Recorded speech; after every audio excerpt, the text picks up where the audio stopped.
ये कहानी है राघव की, एक ऐसा लड़का जो मिट्टी से उठकर आसमान तक पहुंचा, लेकिन एक ऐसा तूफान आया जिसने उसे ज़मीन पर लापटका। फिर भी उसने हार नहीं मानी।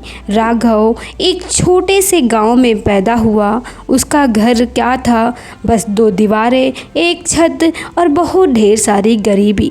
बाप शराबी था, माँ थकी हुई और टूटी हुई, और राघव बस एक सपना लिए जी रहा था।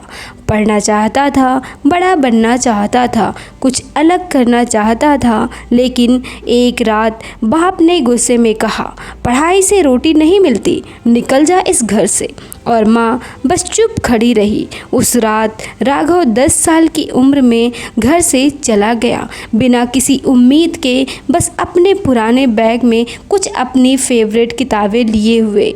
उस रात जब पूरी दुनिया चैन से सो रही थी, वो अकेला आसमान को देख रहा था और खुद से कह रहा था, अब या मैं तो फिर से उठूँगा या सब खत्म कर दूँगा अभी और यहीं पर। उसने सोचा वो मुंबई जाएगा और कुछ काम ढूंढेगा, एक अजनबी शहर जहां हजारों लोग आते हैं सपने लेकर और ज़्यादातर वापस नहीं जाते। राघव वहीं स्टेशन पर सोता रहा, दिन में पानी की बोतलें बेचता, ढाबे में बर्तन धोता और रात को स्ट्रीट लाइट के नीचे पढ़ता।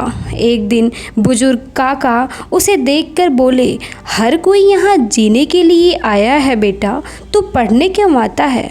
राघव ने जवाब दिया, क्योंकि बाबा मैं वो बनना चाहता हूँ जिसे कोई भूखा ना सुलाए। काका उसके लिए फरिश्ता बन गए, उसे रहने की जगह दी, किताबें दिलाईं और साथ ही साथ उसकी हिम्मत को जिंदा रखा। साल बीते, राघव ने स्कॉलरशिप से पढ़ाई की, फिर एक यूनिक आइडिया पर काम किया, एक एजुकेशन ऐप जिसका नाम रखा ज्ञानदीप, जिससे गरीब बच्चे मुफ्त में पढ़ सके। धीरे धीरे उसका काम वायरल होने लगा। Media, social media, awards, interview, सब जगह राघव की चर्चा होने लगी। लोग कहने लगे, ये वही लड़का है जो फुटपाथ पर सोता था और अब बच्चों का भविष्य बन रहा है। लेकिन जहाँ रोशनी होती है वहाँ परछाइयाँ भी होती है। उसका एक बिजनेस पार्टनर था विक्रम, पैसे और नाम का भूखा। वो अंदर ही अंदर राघव के खिलाफ षड्यंत्र कर रहा था। और एक दिन जब राघव अपने करियर की ऊंचाई पर था, एक बड़ा साइबर अटैक हुआ। ऐप बंद हो गया, अकाउंट्स फ्रीज हो गए और एक झूठा आरोप कि राघव ने एनजीओ के पैसे चुराए हैं। मीडिया ने उसे हीरो से विलन बना दिया। इनकम टैक्स, पुलिस, अदालतें, हर तरफ से हमला हुआ। राघव पूरी तरह से टूट गया।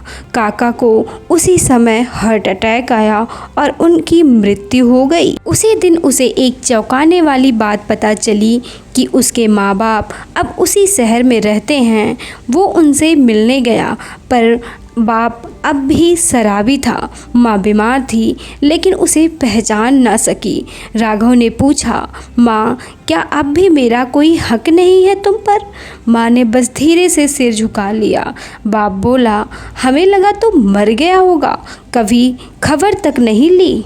राघव ने आंखों में आंसू लिए कहा, मैं उस रात ही मर गया था जब तुमने मुझे घर से निकाला था।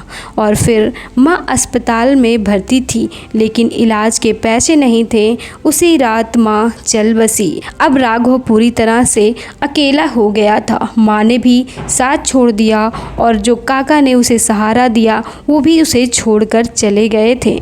एक दिन वो शहर की गंदी गलियों से गुजर रहा था जहाँ कचरे में बच्चे खेलते हैं। एक बच्ची की फटी किताब देखकर वो रुक गया। बच्ची ने कहा, भैया आप रो क्यों रहे हैं? राघव ने अपनी बची किताब बच्ची को देते हुए कहा, क्योंकि कभी किसी ने मुझे भी यही किताब दी थी। वहीं से उसकी वापसी शुरू हुई। ना पैसे थे, ना संसाधन था, लेकिन उसने झुग्गियों में पढ़ाना शुरू किया। धीरे धीरे धीरे यूट्यूब चैनल शुरू किया, सड़क से स्कूल तक और मुफ्त क्लासेस लेने लगा। बच्चे जुड़ते गए, लोग प्रेरित होते गए। इस बार वो बिना नाम या शोहरत के काम कर रहा था, सिर्फ इस भरोसे के साथ कि किसी और को उसका बचपन ना जीना पड़े। आज वो फिर से वही छत पर बैठा है, बारिश हो रही है, पर इस बार वो टूटा नहीं है। वो कहता है, तूफान चीज़ें बहा ले जाता है पर इंसान को नहीं। मैं फिर से बनूंगा, और इस बार सिर्फ अपने लिए नहीं, उन सबके लिए जो आज भी अंधेरे में हैं। और ये कहानी यहीं पर ख़त्म नहीं होती, बल्कि एक नई शुरुआत होती है, ऐसी रोशनी की जो अब कभी बुझने वाली नहीं थी। राघव ने कभी हार नहीं मानी, बल्कि अपने सपने के पीछे वो भागता रहा और आगे चल के अपनी ज़िंदगी की वो मुकाम हासिल किया जो वो चाहता था।